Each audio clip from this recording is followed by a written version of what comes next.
Hi, welcome to My Favorite Mistake. I'm Mark Graven. Our guest today is Nika Kabiri. She is, among other things, an attorney. She has a PhD in sociology. So she's founder of her firm, Kabiri Consulting. She's on the faculty at the University of Washington Department of Communication. And she describes herself as a forward thinking, science loving entrepreneur, an author, public speaker, teacher, and researcher. She has over 20 years of experience studying how people make decisions in a variety of contexts, from business to politics to relationships. So, Nika, thank you for being a guest today. How are you? I'm fine. Thanks for having me. With all of that in your bio and on your plate, thank you for. I'm glad you could take time to record a podcast here. Yeah, well, thanks. But I do have to say, I feel a little insulted that you called me an attorney. I'm not. I'm just Tell kidding. me I'm more. just So tell kidding. me, was that a No, career because mistake? I never took the bar. I never took the bar, and so Oh, I can't officially say that I'm an attorney or have ever been an attorney. I just graduated from law school, and it's just a joke. I mean, it's not that big of a it's deal. a mistake on my part because I see the letters But JD after your name. So my mistake totally, was I get okay. So you have the degree, but you okay. don't So I have, stand yeah, corrected. yeah. But yeah, I mean, how dare you call me an attorney? I mean, how dare? Sorry, I didn't. I have a lot of lawyer friends. I work with lawyers a lot, but yeah, I didn't mean it as an insult. That wouldn't be a nice way to start an I know, episode. I know. But Nika's got a new book. It's titled Money Off the Table. It's a guide to help you save for retirement in a way that minimizes risk and protects your money, all through the lens of decision science. So I think Mhm. we have a really interesting opportunity to hear your perspectives. And on this show, guests talk about decisions they've made. That's usually the basis for what we then describe as a favorite mistake. But the one part of Nika's bio, I'm going to read here too. It says she helps people get real, move forward, and minimize regret. So does that minimize regret part mean help people avoid making mistakes, or how do you even Yeah, frame mistakes from your education and teaching and experience? right. And that's a great question. Because yeah, what does regret mean anyway? And it's really hard. I think the perspective that I come from is that it's really hard to judge whether or not a mistake is a good one by the outcome, because it would assume that you have that much control over what happens in the world, Hmm. that you can have all your ducks in a row, make all the right choices. It's still possible that things don't quite turn out for you. And if there's ever been a better example, it's business owners who before COVID had everything figured out. They were making great choices, they were on their way. And then, things just for a lot of people didn't quite work out. And it doesn't mean they made a wrong decision. And it certainly doesn't mean they should feel regret. So I like to measure the success of a decision by how well the process follows really objective steps, rather than being swayed by biases or mental shortcuts, or going with your gut. I think if you go with your gut, generally speaking, I think that's probably not a good way to go. So we regret a lot of things that are out of our control. I can't help clients with that, but I can Hmm. help them minimize the regret that can come from choices that they could have made better, but they didn't. Such as my regret for calling you an attorney and not doing a better job of researching or Yeah, checking. that's fine. That's a very human thing to do, because we often assume that what we know is all there is to know, and it's a very common. I mean, we do this every day. So yeah, Well, I saw the letters JD and I jumped to a conclusion. I know you've written and shared about cognitive bias. Is that a fancy way of me to say I screwed up? yeah, it's you took a shortcut. You just took a shortcut rather than exploring or questioning. You just assume that, and I mean, it could be worse. You could have assumed a lot of other things about me, which you didn't. It's not the worst thing in the world to do. But it's not uncommon. People call me, I mean, here's where I worry about it. I cannot give legal advice. Don't ask me for legal advice. Sure. That's the only reason it matters. All right. But for Yeah. decision advice, though, there's a lot you can do. But so when you talked about decision making process, evaluating that versus evaluating results, I think of sports, and there's one sports show that I listen to. Used to be on ESPN. It's the Dan Le Batard show, and one thing they actually talk about a lot is so much of kind of inane sports talk is judging result was good, therefore it was a good decision. Yes. Result was bad, oh, it was a bad decision. They're not evaluating the coaching process. They're judging off of the result. So I know you're in Washington. Are you a Seattle Seahawks fan? Is this It's delicate really, territory? it, you know, Delicate territory. I have to say I'm not a huge football fan. Okay. But no, I'm not a huge Seahawks fan. Sorry, Seattle peeps. It's very coming from, I grew up in Houston, and when I was a kid, the Oilers were everything. It's really hard for me yeah, the answer is no. Okay. Well, so then this won't be as sensitive to you, but It will. you may have heard from neighbors or friends or colleagues a couple of Super Bowls ago, controversial decision at the end of the game to throw a pass from like the 1 or 2 yard line. That pass was intercepted. Therefore, everybody said, Pete Carroll, you're an idiot. Where if that pass had caught the Patriots defense by surprise for a touchdown, that same decision would have been lauded as brilliance. So there's Right. that trap, right? Right. Yeah, Pete Carroll can't predict the future. He can't predict what other players on the other team are going to do at any given moment. But again, it's a human hindsight is 20, when they say hindsight's 2020, they really believe that. I mean, it's really true. Because the brain kind of tricks us into thinking that what we know now is something we've always known, and or that was knowable even. Like some things just aren't knowable. And I think that's one of the biggest lessons I try to tell my clients is that, some things you just did not know at the time, some things you cannot possibly ever know. You can't be held responsible for that. Yeah. So I guess then, as a decision scientist, you haven't made any bad decisions, and this will be a really short episode. Thank you for joining us today. Or do you still have a favorite mistake story that you can tell us, Nika? I do. I want to say that like maybe 50% of my expertise in decision science comes from the scholarship, and 50% comes from my own mess ups. Okay. Like my experience. Yeah, I can share a favorite mistake. So this happened when I was working in a company where we were kind of in a point of transition. Like we were going through some management transitions, and we had just done an employee satisfaction survey, and the results were very mixed. Like some people were okay, some people were not okay. We had a huge meeting to sort of troubleshoot, and you know how this goes. Like everybody has to talk. We have to get in a room and just talk about our feelings, and it's an anonymous survey, but we still need to share, and it just kind of a really weird situation. And it was my turn to speak up, and I'm usually one in the workplace to be very I practice restraint. I mean, I don't really tend to vocalize my dissatisfaction unless it's critical to the functioning of the business. So if I think the business is going to suffer for it, I'll say something. If I'm suffering for it, I'll suffer in silence. In that case, it was a bit of both. My manager specifically said, hey, this is the time, it's a safe space. We are all, being open and vulnerable. So Nika, please tell me what you feel could be done, what I could do better. And so I was very honest. I said, you don't respond to emails. I said, I email, and I said this in front of everyone in the room. I said, you're my manager, and I need your feedback, approval, sign off in order to do certain things. I can't just run on my own. And when I reach out to you, you don't respond. And so I'm stuck, and I just need, a quick response.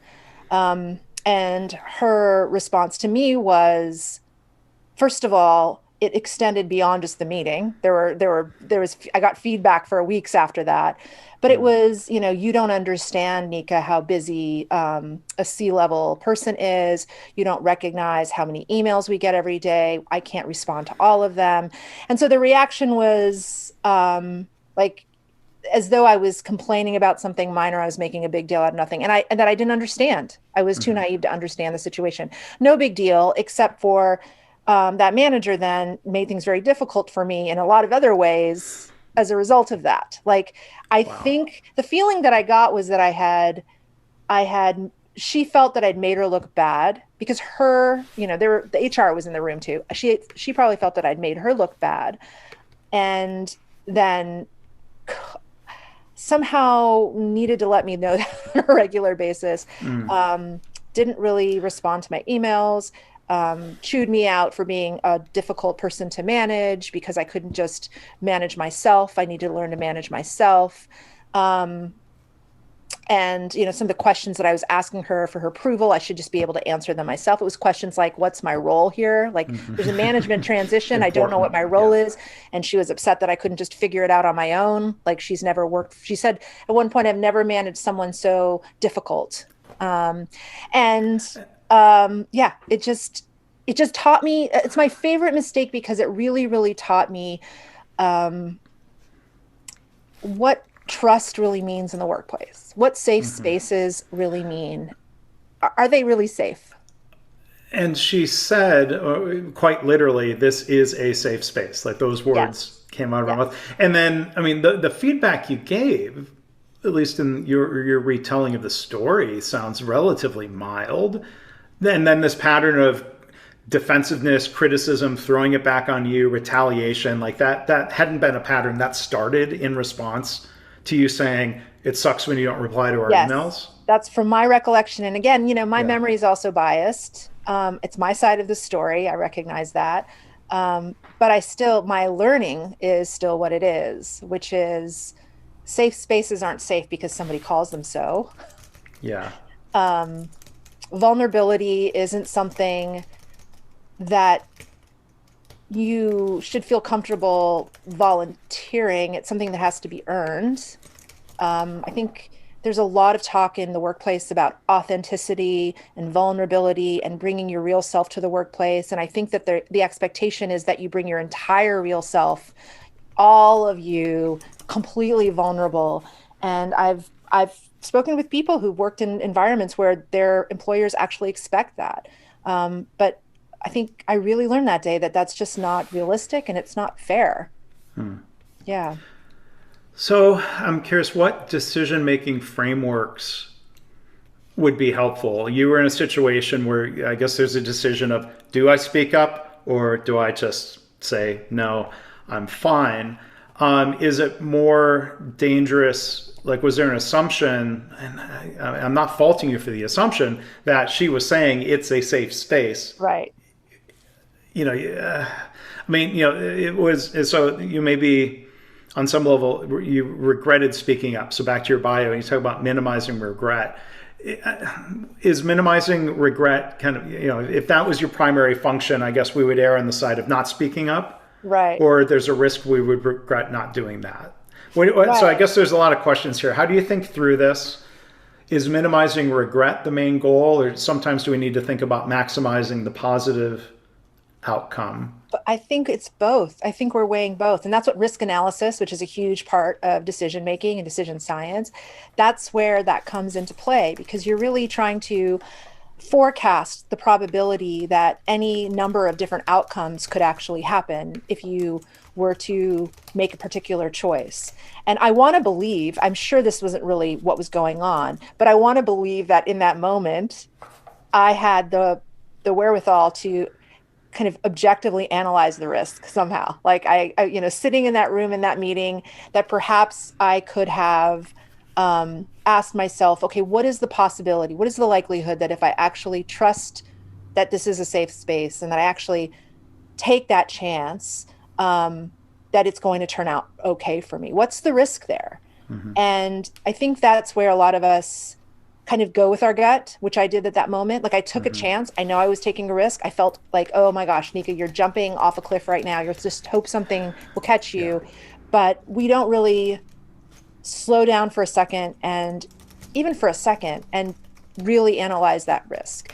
And also weigh the risk of or the trade-off of not speaking up. Like what would have harmed me? How would it have harmed me if I didn't say anything in that room? What if I Hmm. had chosen a different option, like maybe spoken to her about it in private?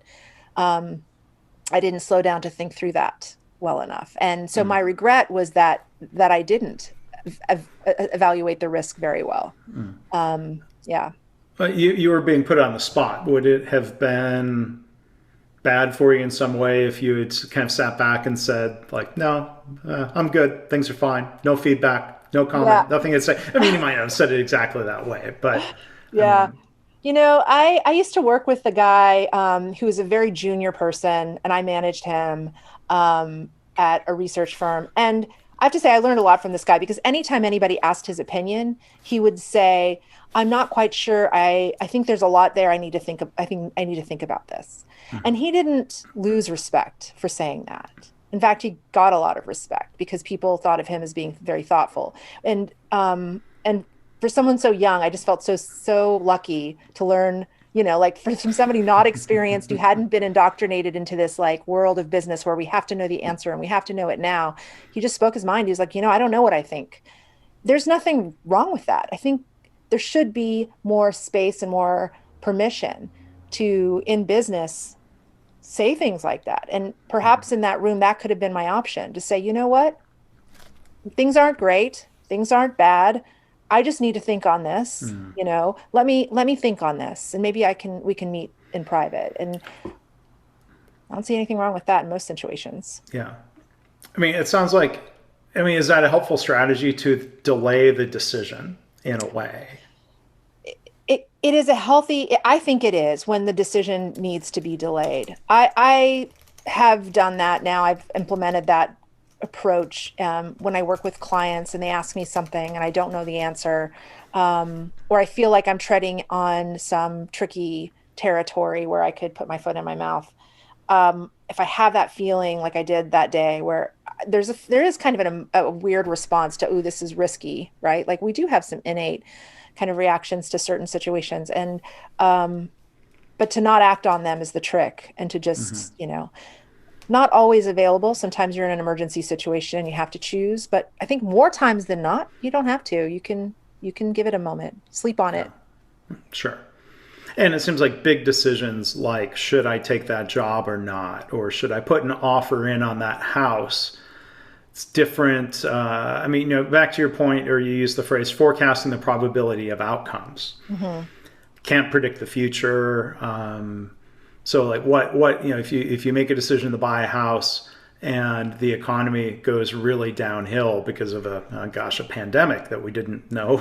Some Yeah. people would say, yeah, we knew this was coming. It was just a matter of when. But you can't be blamed for what you don't know. And I wonder how often people beat themselves up Right. over, well, I should have known, when maybe that's unfair. All the time. And I see people do this with their relationships, like with romantic relationships. Oh, I saw the signs. I saw the red flags. I just chose to ignore them. My first reaction is, but did you though? Did you really see them? Because in a 6 month period, how can you know everything there is to know about somebody to know whether they're right for you? Like some people keep learning about each other after 20 years and learning about themselves. Information is limited. And yeah, I kind of doubt that we all know everything we should have known, or we think we should have known. Yeah. Yeah. So it seems like there are knowledge issues when it comes to making decisions. What do we know? What can we know? What's unknowable? And then there are questions around cognitive biases, or how we get what information we get. So I'm curious if we can explore a little bit, moving away from your career situation, talking about some societal issues where things are very polarized. People often get news and information from a polarized news source or website. So what are your thoughts around somebody deciding what information is trustworthy and how that leads into our decision making about who to vote for, or let's say on a daily basis, should somebody wear a mask? Should somebody get vaccinated? And to be clear, I'm an advocate for wearing masks when you're around other people, and I've gotten vaccinated, and I hope other people do. But how do we make decisions, or what are your thoughts on decision making when different people are getting different information? Yeah, it's a gosh, how do I say this without sounding too dramatic? Although it's very, very dramatic. It's the fact that there is so much misinformation out there is not just a big problem. It's like an epic problem. It's a monumentally epic problem. Okay. It's not a big deal if you have bad information about certain things, but when those things impact your decisions, when they factor into your cost benefit analysis, or when they cause you to just circumvent the cost benefit analysis altogether because you want to, go along with the bandwagon, or you have a gut feeling, or, it's something that you want to do, or what have you, then misinformation can be very, very dangerous if those decisions have public health implications. So, Yeah. and yeah, I think that I don't know why we aren't more heavy-handed with our I feel like I'm walking on Who's the we in that we as sentence? society, like Okay. I think we permit certain platforms, certain and free speech, you can't free speech. This is where my law background comes in. Like free speech is a thing, but I think we don't seem to teach our kids how to discern or how to vet information properly. And I don't think in school learned how to do that. I think they're very important skills we don't know. Like all of us don't know. Some of us obviously know better than others, where we can actually tell what's the likelihood that this source of information is accurate versus not. Right. We don't have that. And yeah. So the government, I mean, again, I'm speaking as an engineer, not an attorney, but my understanding of the First Amendment is, that restricts what the government can or cannot do in terms of restricting speech. A lot of societal pressure is basically the free market. Yeah. In terms, private businesses can restrict what is said or not said, or society could shame. I mean, is shaming, is that even a helpful strategy as we kind of wade into that, shaming people for sharing certain information? I'm going to tell a quick story where I've been continually disappointed by one person I had known in professional circles. Not going to name his name, of course, but in some LinkedIn discussion, he waded in. And on one hand, he threw out this blanket criticism that Americans don't have good critical thinking skills. And then 2 comments later, he was spreading complete trash misinformation about how masks don't work and the virus is too small to be blocked by masks. I'm like, dude, you don't know what you're talking about. This is easily discounted. It's frustrating. So, I mean, I can call him out and I could choose to not do business with this person. That's the free market. But does that help? Like people double down on their misinformation-based misunderstandings of things, right? They do. And I think people on all sides or both sides, if you listen to them sometimes. I had a conversation the other day with someone who is very much on the other side of the political spectrum as myself. Very different points of view, very different ideas of what reality is and what truth is and what really has happened. Just facts just don't line up with my understanding of facts. But when you hear him talk about critical thinking or questioning the press or being really skeptical and how it's our duty to really see through the BS, he sounded like I would sound like we are all from whatever side of the spectrum we're on. Like we believe in that basic premise. Like, don't just believe what's been BS that's been fed to you. You have to be discerning, you have to be careful. And yet they end up in these other places, believing completely different things. And I think it really just comes down to, and I don't know if I'm answering your question or just going back to a previous question you asked, that there's this understanding of the laws of probability. And that's what critical thinking is to me largely about, thinking about conditionality and probability, like rather than black and white thinking and just believing, like this guy I was talking to, believing in his core that Derek Chauvin is not going to be found guilty because he's absolutely innocent, believing to his core, thinking, well, under what conditions would a police officer in that situation, should they be found guilty or innocent? And what's the probability that any of those conditions are going to happen?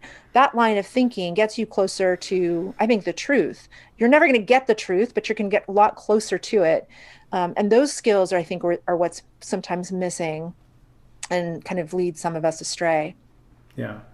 And I think people get led astray by conspiracy theories. And I saw something you wrote recently, kind of asking this question about what can we do about that. You said something. I think this is a direct quote I pulled from that. All people resist new evidence that challenges their beliefs to varying degrees, and it reminded me of a Mark Twain quote. It's probably may have been actually said by him. It's easier to fool someone than it is to convince them they've been fooled, and that comes to mind a lot. So, can you talk a little bit about the thinking patterns, though, that lead to that? Instead of just saying shame on you for being fooled and shame on you for doubling down, there is some fairly predictable behavior there, right? Yeah. It's interesting just how efficient the human brain is. I think a lot of our problems come down to the efficiency of the human brain, and why that's relevant to your question is is that we often need to have we feel the need to make decisions right away when our brains are just wired to make decisions very quickly. And as in childhood, during childhood development, our brain synapses form, they form certain patterns and pathways and all of that. I'm not a neuroscientist. This is a very layperson description of it, but those are shortcuts that are kind of developing.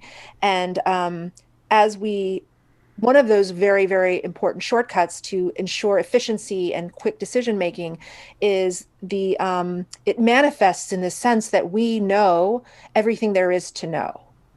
And that whatever we possess in our knowledge base, in our heads, the memory we have, the experiences we have, and what we've heard that we already possess is plenty to do whatever we need to do. And so when we've already have all this information, when we have friends that are in QAnon and we go to the websites and we hear this information, we're fascinated with it, and we don't already have a lot of information, we don't already know a lot about politics, we don't know how the world works, and we're being told how the quote unquote world works, we are creating these information databases in our head that is everything that we think there is to know. And when somebody comes along and says something completely different, it can't be right. It cannot be right that what you're saying, because I already know everything. I already know what there is to know. And if you're telling me something contradictory, you're being either disingenuous, or you don't know the facts, or you're part of the deep state, or whatever it is. But yeah, confirmation bias is a real thing. It's a really dangerous thing. And that's why I really like to encourage people to do the opposite of what we hear a lot in as far as advice goes in business. Like, yeah, don't be confident. Doubt yourself. Assume you're wrong. Don't be decisive. Those are things that can lead you down the wrong path. And it seems like, back to business for a minute, businesses crave certainty. Yes. In terms of predicting results, what are your sales going to be this quarter? When is that product going to be released? Craving certainty then leads to all kinds of reactions like sandbagging and other things that are maybe harmful to the business. And organizations probably generally reward confidence in terms of deciding who to promote, and then that seems likely to spiral out of control a little bit as people who would, what's the expression? Sometimes, usually right, sometimes wrong, never in doubt. Right. there's some expression, something like Unfortunate. that. It's unfortunate that that's the norm, and it's not that way in other cultures. So it doesn't have to be that way. In cultures like Japan, there's a lot of uncertainty in decision making. They it's a cultural kind of a norm to take time making decisions where decisiveness isn't really rewarded, and where, here in the United States, the boss is, the person who makes the choice, and what he says goes, but he can pivot anytime he wants, because that's his out or her out. But in other cultures, there's more consensus forming their decisions. There's less rush to make decisions. So it's not necessary to run a good business and be profitable and have these traits. I think it's more of a culturally normative expectation that's not really correlated with success or performance. And some of that culture, I think, is organizational, where in some organizations, if you're asked a question and you were to say, I don't know, that would be a huge strike against you. Where I appreciate the style of leadership that would not BS anyone and say, I don't know, let's figure it out, or I don't know, let's go look into that.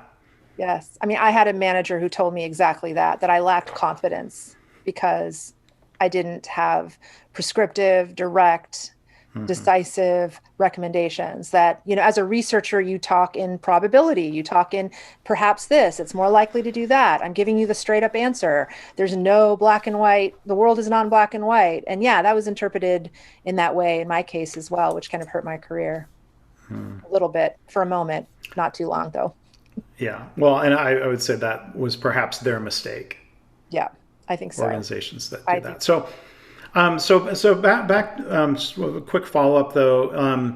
Let's say the colleague or the family member who's gotten deep down some conspiracy rabbit hole. Is there anything we can do about it that's constructive? Saying you're wrong, you're an idiot, isn't likely to be helpful. Here, you should read this. They might not even read it. Like what can or should you do? Yes, because back to the whole the point I was making about the efficient brain, everything you know is all there is to know. You cannot convince people with facts because they already have all the facts. They already know everything there is to know. And some of the facts they know are that anybody who contradicts their facts is part of the problem. So it's kind of rigged against you. I've seen or heard of people pulling away as a response. I just want to address that. I think that has a tendency of creating the kind of polarization that would exacerbate the problem. And I really, it's very, very, very, very hard to maintain a close relationship to someone when you aren't a QAnon supporter and they are. It's very challenging and difficult. But when you do pull away and you allow for a rift to happen, you're really cutting them off from information, experiences that do contradict what they already believe. And sure, they might not have their minds changed if you parade facts in front of them. But the future is kind of unpredictable. The conspiracy theory itself could fall apart. And in that moment, if you're not there to kind of be a support when their whole world crumbles, you're missing out on an opportunity to change their minds and to influence the way they think. And sometimes your personal experiences or stories could be much more powerful to share with them than facts. Because one thing that people really do respond to and remember and use to drive their decision making are elaborate, memorable, interesting stories, which is why conspiracy theories are so attractive. Because if they're anything, they're interesting stories. So yeah, I think that's where people should start. Just don't break up with your friends. Just hang in there and see what happens. Well, that's food for thought, because there are, in some cases, friends or people from professional circles that I feel like crossed a line of being, just crossing a line where I don't want that in my life. I don't want to be exposed to that. But you're making me think of, like, disconnecting or blocking somebody could end up being counterproductive as opposed to using tools where, let's say, you mute somebody. You don't see what stuff they might be spewing in you, whatever social media feed it is, but you're not completely separated from them. Yeah. Or maybe adjust. This is really hard to do. I find it hard to do, but maybe adjust your perspective in that don't mute them, but just absorb what they're telling you as information about them. It's not savory information and it may not be comfortable information, but information and knowledge is power. And if you know who this person is, then you're in a better position to influence their decisions or to influence their perspective than if you really have no idea.